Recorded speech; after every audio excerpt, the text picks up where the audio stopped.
biggest risk in life is not taking a risk. Good morning, everyone. I am Mahin, and I'm going to be talking about entrepreneurship.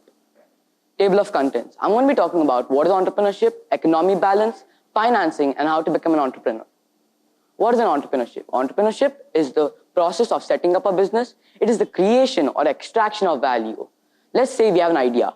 We create an idea, we extract its value in the form of revenue. Due to the number of risks involved in entrepreneurship, people consider it unsafe. This is what makes it unique. The person who sets up entrepreneurship is known as entrepreneur.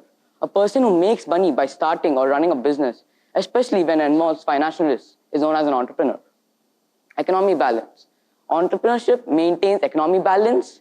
It provides more income to the economy and changes the society and more opportunities to the people. Financing. Due to the risk involved in financing, it is very hard to finance for business.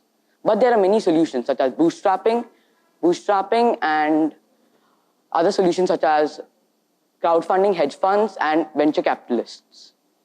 How to become an entrepreneur. Let's take a few examples such as Colin Sanders, Judy Shepard, and Mark Zuckerberg. These founders are from totally different companies and CEOs. This proves that no matter what idea you have, if it's relevant and good, it can be a successful venture.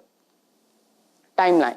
Find your major, find your interests, work on your interests, and find your talent. Set a goal and pursue it. Develop an idea based on your goal. Add your calculations, add your concepts, and make sure it works. Plan it, and then finance it by investors, loans, or your own money. Summary. Entrepreneurship is an individual who takes an idea or a product and creates business. This process is known as entrepreneur. They are highly motivated risk takers. They enter the market because they love what they do and believe they can make profits. They fuel the economy. My sources are from Investopedia and Wikipedia. Thank you.